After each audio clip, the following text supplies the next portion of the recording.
So the first thing I'm looking at here is this modern reading text in 4/4 by Louis Bellson and Gil Brines. Very well-known book along the lines of Syncopation by Ted Reed for just practicing sight reading rhythm, and for drum set doing some applied practice systems. I haven't heard so much of people doing it with Bellson. They do it a lot with syncopation. So this book, I've written about this before on the site, on cruiseshipdrummer.com, my site, my blog that I write. There it is. Go there and have a good time looking at all the drum stuff.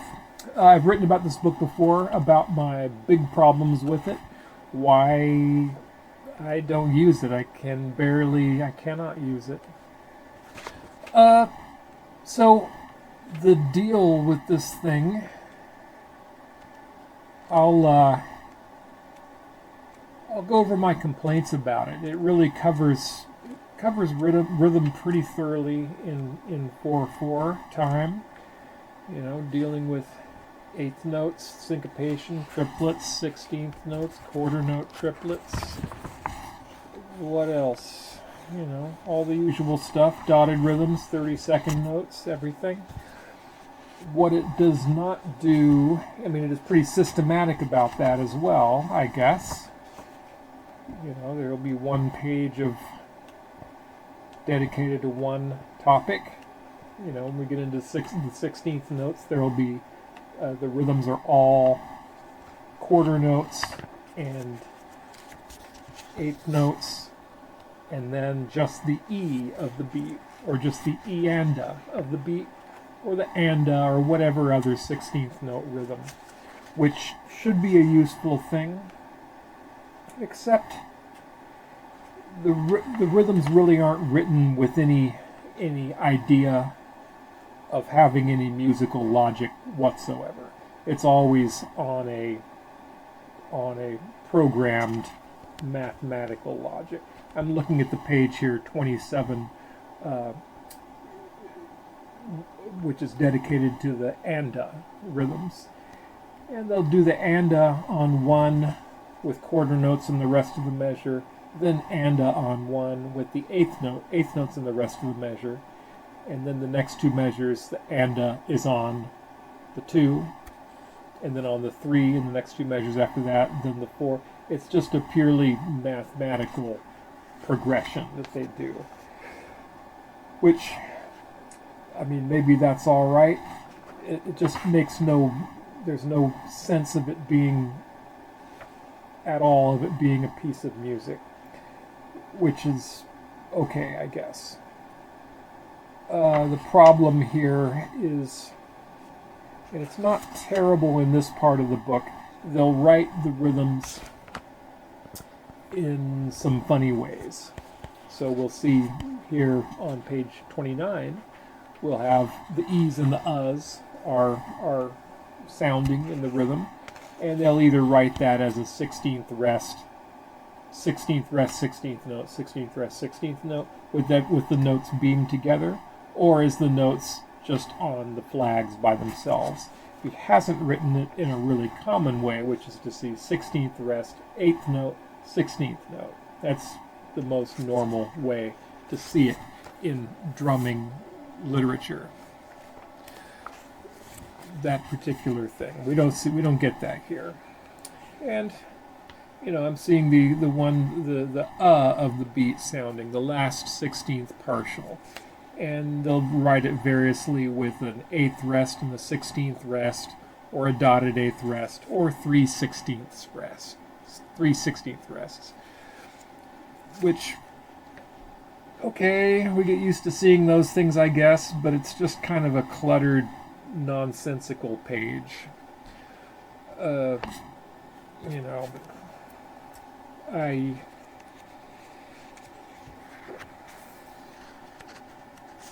we don't normally see that, I guess. I don't know. That's the least of my problems with this book, frankly. Beyond that, as we get into the heavier stuff, again, the rhythms really are designed to be fragmented. So there is no musical logic you can follow. You cannot have music normally will set up an expectation, and then one thing follows another, and it kind of makes sense. Often you'll be repeating yourself, and there are expectations within that. Your reading is based off of what you see, but also on the expectation of what you see. And then when something may come up that's different than that. Here it's really purely random, which I guess is keeping you on your toes, but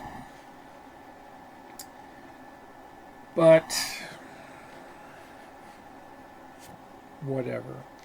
I don't see the point.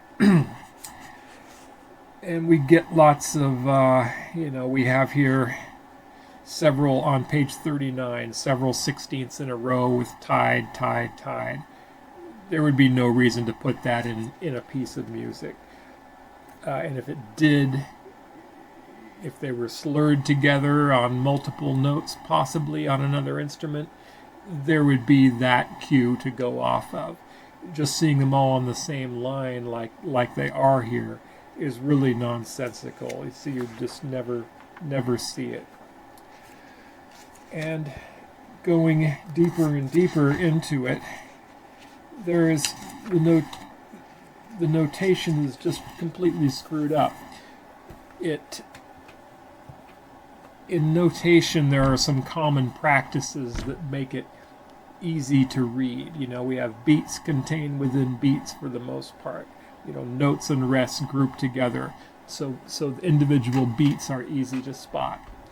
We'll have the imaginary bar line in the middle of the measure, so each half of the measure is easy to spot visually, which makes it easier to read. The only things violating that are in real specific cases of syncopation. Specific kinds of syncopation. You won't see a half note written on the and of two. That big time violation of that imaginary bar line, so it really makes it hard to see where the middle of the measure is. That's the type of thing they do all over this book that makes it, maybe they're training you to see wildly wrong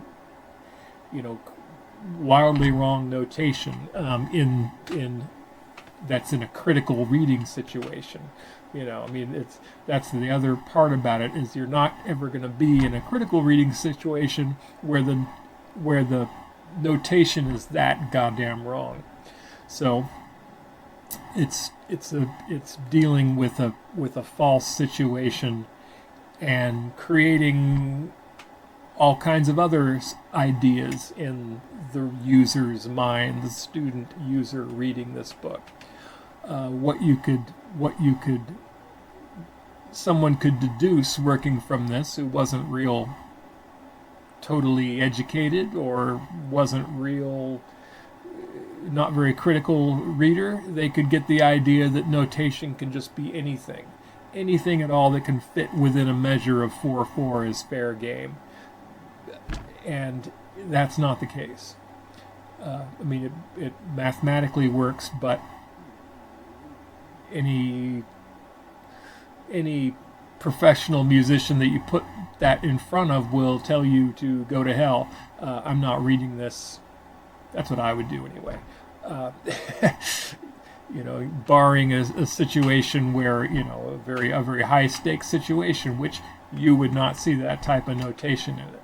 So it's training you for a situation you will never see, and throwing ideas at you that you may not be informed enough to defend yourself against.